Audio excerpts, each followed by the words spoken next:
친구님, 그리고 구독자님, 안녕하십니까? 재미있는 스님 이야기, 오늘 세 번째 시간입니다. 먼저 우리나라에 족적을 남긴 스님들을 이야기하기 전에 석가모니는 과연 어떤 분인가? 왜 불교라는 종교를 만들어냈는가에 대한 공부를 먼저 하고 우리나라 스님들의 족적을 찾아보는 게 맞지 않은가 싶어서 세 번째 시간으로 석가모니는 어떤 분인가? 왜 결혼도 하신 분이 그렇게 삶에 대해서 많은 고민을 하시는가에 대한 공부를 제 입장에서 한번 해보도록 하겠습니다. 여러분들, 제가 하는 이 이야기가 전적으로 맞는 건 아니니까 여러분들 이해해 주시기를 바랍니다. 석가모니는 기원전 한 600년 전에 태어나신 분입니다. 정확한 태어난 시기가 어떤 분은 624년이다 기원전, 어떤 분은 563년이다 그렇게 하는데 그 시기가 정확하지 않은 것 같습니다. 그러나 장원의 기원전 600년 전, 그러므로 지금으로부터 약 한 2600년 전에 태어나신 분이다. 그리고 우리가 또 알기로, 평상 알기로 인도에서 태어나신 분이다라고 알고 있는데 정확한 지역은 네팔, 지금은 네팔입니다. 네팔에 있는 룸빈이라는 곳에, 거기에 가라피 성이라고 그 당시에 조그마한 성주였습니다. 성주의 아들이었습니다. 그 당시 인도 지방은 여러 부족 국가들이 왕을 이루고 서로 전쟁도 하고 싸우고 있던 시기였습니다. 지금도 인도 경제가 많이 어렵고 요즘 와서는 아주 전자 분야에 많이 부활을 하고 아마 곧 얼마 안 있으면 중국을 뒤를 이어 상당히 강대국이 될 것이라고 이렇게 이야기하는 사람도 많습니다만, 그 당시에도 상당히 힘들었습니다. 왜 힘들었는가 하면 먼저 그 당시 시대 배경을 먼저 이야기하고, 그리고 왜 석가모니가 부처가 되어야만 했을까라는 이야기를 하는 게 순서에 맞을 것 같습니다. 인도 역사를 보면 기원전 16세기 전에, 그러니까 기원 한 3000년 전이죠. 그 당시에 저 북쪽에 있는, 그러니까 유럽 쪽 사람이었던 것 같아요. 아리아인들이 쳐들어옵니다. 인도의 그 기존 인더스강 문명으로 해서 상당히 그 많은 문화가 이렇게 인더스강 유역으로 해서 문화가 상당히 발전되었지 않습니까? 그러나 그 남쪽으로는 그렇게 문화가 발전되지 않고 있었습니다. 그래서 그 전차를 탄 그 아리안족들이 쳐들어와서 순식간에 인도라는 지방을 그냥 지배해 버렸습니다. 그리고 거기에 여러분도 잘 아시는 카스트 제도를 만들었습니다. 카스트 제도가 4개의 계급이 있는 거 아닙니까? 브라만, 제일 상위 계급 브라만. 브라만은 제가 또 이야기하겠지만 신을 모시는 그러한 지금으로 가도 교회 같은 목사님, 스님 이런 정도의 사람들입니다. 그 다음에 크샤트리아, 행정이나 군인 이렇게 담당하는, 다시 말해서 거의 아리안족들이 쳐들어간 그 상위 계급들이죠. 그 다음에 바이샤, 평민들입니다. 인도 지방에 있었던 사는 사람들 중에서 그나마 좀 살만한 사람들. 그 다음에 노예를 하는 슈드라, 이렇게 4개 계급이 있었는데, 태어나서 그 사람들은 슈드라가 바이샤가 되고, 바이샤 크샤트리아가 이런 어떤 그게 없습니다. 그 상당히 그 계급 체계가 아주 뚜렷한, 지금까지도 이어져 내려오고 있습니다. 아마 그 민족들의 특성상 상당히 그 고치기가 힘든 모양이에요. 그때 그 당시에도 마찬가지로 기원전 16세기 이전에 그렇게 만들어져 있었으니까 기원전 600년 전에도 그렇게 이어져 내려오고 있었죠. 그 당시에 이제 그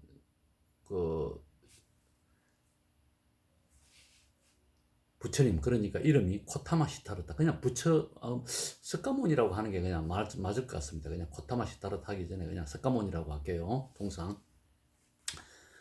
석가모니께서 태어나서 19세 되던 해에 결혼을 합니다. 근데 그때 그 직급은 왕족이었으니까 크샤트리아 정도 되는 그러한 계급이었습니다. 그분은 상당히 좀 생각이 많았던 모양이에요. 이렇게 사람들이 살아나가는 거 이렇게 보고 왜 삶은 뭔가 죽음은 뭔가 에 대한 고민을 상당히 많이 했던 모양입니다. 19세에 결혼을 하고 결혼하고 나서도 수많은 이러한 갈등에 이렇게 쌓이죠. 전에 되는 이야기를 보면 그 성 바깥으로 나가보니까 동쪽으로 나가보니까 어떻고 북쪽으로 다 못 살고 힘들고 병들고 죽고 왜 인간은 태어나서 병들고 죽고 저렇게 싸우고 하느냐. 그 당시에도 엄청나게 많은 전쟁을 했었습니다. 그러한 것에 대한 고민을 많이 하셨던 분이죠.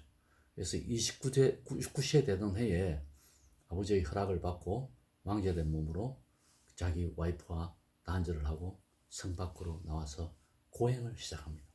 그래서 6년간 고행을 하고 그 결과를 찾지를 못하고 너무너무 고민을 하고 있습니다. 왜 인간은 무엇인가? 인간이 무엇인가? 그 당시에 스승도 만났겠죠. 그러나 자기를 있게 해주는 스승은 없었습니다. 그 당시의 종교가 제가 아까 처음에 이야기한 브라만교였습니다. 그 브라만교는 아까 제가 말한 대로 최상위급들만 좋은 종교고 밑에 제일 마지막 슈드라는 감히 슈드라는 브라만족을 무조건 모셔야 내가 나중에 죽고 나서 너도 좋은 족속으로 태어날 수 있다. 이렇게 하는 종교였습니다. 그러다가 그 종교가 힘들고 하다 보니까 그 일반 백성들을 깨우치 좀 달래기 위해서 힌두교로 이렇게 발전이 되었습니다. 힌두교는 그 당시에 또 힌두교 사람들이 브라만교에서 힌두교 이런 식으로 막 변종이 되고 있던 그러한 시기였습니다. 계급 사이가 뚜렷한 사이죠. 어느 날 갑자기 6년 되고 보리수 나무 밑에서 드디어 석가모니께서 도를 깨우칩니다. 야, 인간은 바로 이런 거구나. 그래서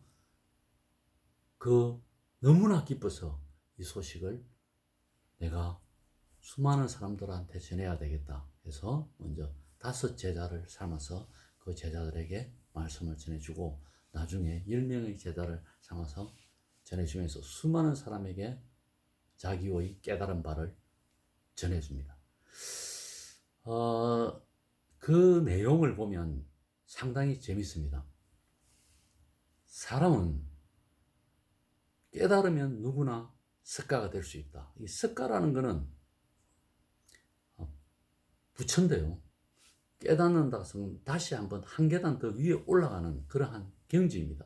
감히 그 당시에 바이샤나 슈드라 민족은 어떤 상위 계급을 상상도 할 수 없었습니다.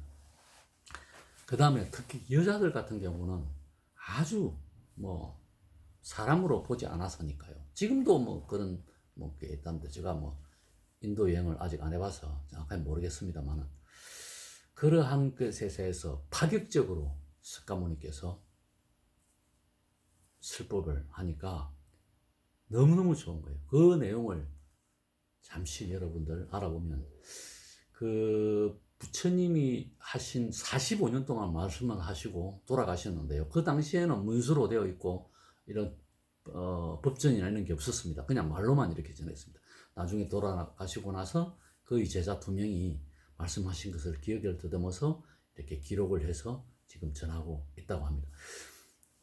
기독교도 마찬가지지 않습니까? 나중에 돌아가시고 나서 바울이라는 예수가 돌아가시고 나서 바울이라는 사람이 성경을 썼듯이 그와 같이 그 정확한 부처님의 말씀이 이러하셨다라고 이렇게 전하는데 그 말씀의 내용을 요약해 보면 그 말씀이 너무 45년 동안 말씀을 전했으니까 얼마나 많은 말씀을 전했겠습니까? 그 깊이는 또 얼마나 있었겠습니까? 여러분들 지금 우리 불교의 그 수많은 그 불교의 종파가 있지 않습니까? 셀 수 없이 많은 종파가 있고 남방불교, 북방불교, 뭐 대승불교, 소승불교, 선종, 교종 하면서 얼마나 많은 이렇게 불교가 있습니까? 그 이후로 많이 이렇게 발전이 됐죠.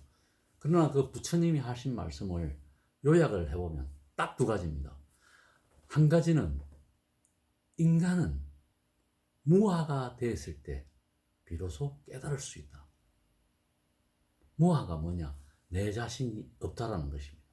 그러니까 내가 욕심이 없고 내 자신이 비로소 없을 때, 내 자신이 어떠한 욕망이나 어떠한 욕구도 없었을 때 비로소 내가 깨달을 수 있다. 그 깨달음을 얻어야 부처가 될 수 있다라는 그러한 논리입니다. 그러면 그렇게 하기 위해서는 어떻게 해야 되느냐? 사성제라는 방법이 있다. 그것은 모두 내가 가지고 있는 욕심을 내가 가지고 인간이 가지고 있는 욕망을 모두 버려라 라는 방법입니다. 그 보면요, 제가 공부를 해보니까 사성제가 고성제, 집성제, 멸성제, 조성제 이렇게 있는데요. 고성제 알다시피 괴롭고 괴로움, 짐, 욕심, 멸 이러한 것을 버리는 것, 도 실천하는 것, 도 행하는 것 이렇게 해야 내가 무아의 경지로 갈 수 있다는 원리입니다. 그래서 이렇게 하기 위해서 이 도성제는 8정도가 있습니다. 8정도. 여러분 점점 이제 어려워지니까 재미가 없죠. 아주 간단한 원리니까 여러분들 이 도성제는 바른 마음을 가지라는 겁니다. 바른 지혜를 가지고 바른 교훈을 하고 바르게 행동하고 그랬을 때 비로소 자아가 나의 모든 욕심이 달아나면서 그러면서 내가 깨달을 수 있다는 그러한 원리입니다. 원리가 아주 어떻게 보면 상당히 간단하면서 뭐 편안하면서 어떻게 실천할 수 있겠다 싶을 정도로 하는데 그러나 모든 스님들이 많은 도전을 하지 않습니까? 그래서 열반하신 스님도 있고 평생 괴로워하다가 열반하지 못하고 돌아가신 분도 있고 안 그렇겠습니까? 여러분들도 우리 불도인들도 지금도 공부하면서 이렇게 하시는 분들 많지 않습니까?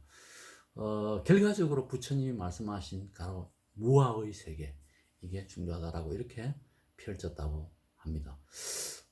부처님은 석가모니 고타마 시타르타 이러면 그분은 그 당시에 파격적으로 그렇게 설법을 전합니다. 왕자의 몸이면서도 그 병든 사람들 그리고 슈드라의 저 천민들 바이샤의 그 어려운 생활자들을 모두 안으면서 보살펴주고 너희들도 깨달으면 편안하게 살 수 있다. 그리고 평등하다. 기천은 없다. 이렇게 가르쳤었다고 합니다. 여러분들 요즘 상당히 뭡니까? 정치의 계절이라고 정치의 계절은 벌써 끝났는데 너무나 시끄럽죠. 뭐 서해 공무원 사건 또 이재명 하고 윤석열 대통령 잘하니 못하니 이렇게 하는데 정말 시끄럽고 경제적으로 상당히 요즘 또 어렵습니다. 좀 회복 어려울 수밖에 없는 코로나를 한 3년 겪었으니까 어려울 수밖에 없는 그런 시기죠.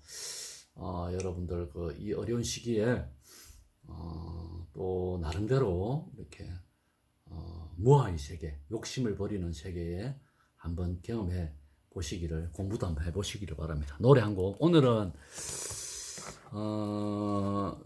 제가 10월에 오늘이 10월 27일이구나. 27일이니까 잊혀진 계절, 이용의 잊혀진 계절을 한번 해보도록 하겠습니다. 흐름을 조금만 좀 밤이 깊어서니까 목소리를 조금 노래 소리도 조금 적게 해서 한번 반주에 맞춰서 한번 해보도록 하겠습니다.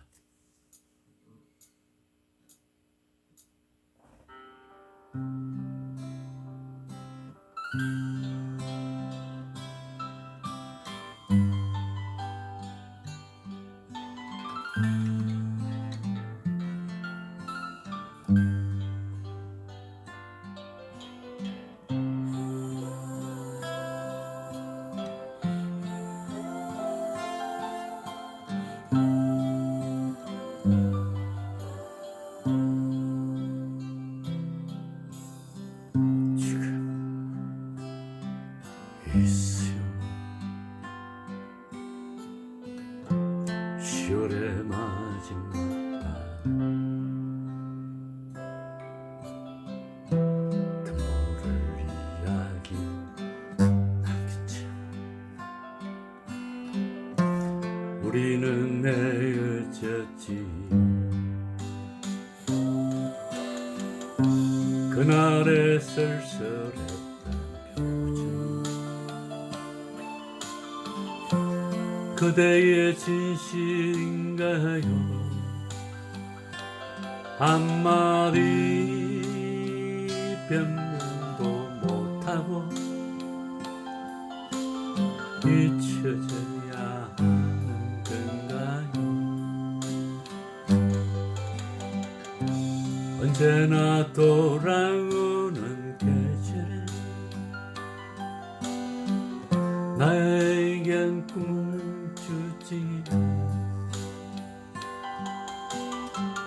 이룰 수 없는 꿈은 슬퍼요. 나를 울려요.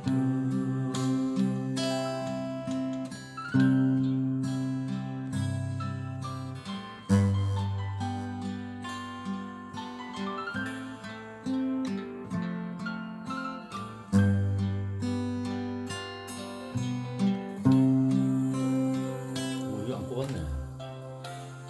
노래가 프린스 안 오면 좀 작더라.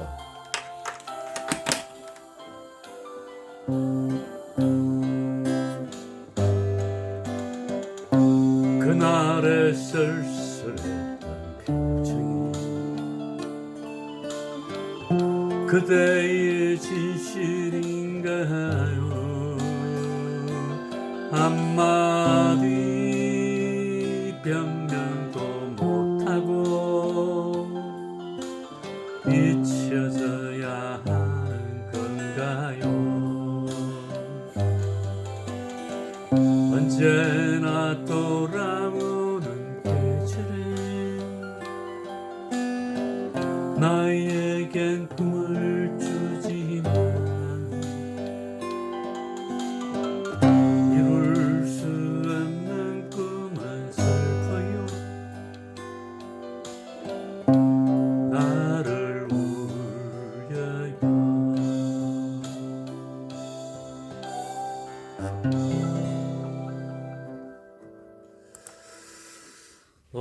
벌써 이제 올해 2022년 10월 올해 1년도 이제 거의 막바지 다 되어 가는 것 같습니다. 참 세월이 빠르죠. 엊그제 새해를 맞이한 것 같은데 또 올해 이제 10월도 점점 깊어가고 이제 11월, 12월 여러분들 2개월 남았습니다. 2개월 남았는데 올해 여러분들 그동안 계획했던 거 2개월 남았을 때 다 이루시기를 바라고 여러분들 오늘도 편안한 하루 되시기를 바랍니다. 네, 그러면 다음에 더욱더 재밌는 스님 이야기 하도록 하겠습니다. 감사합니다. 네.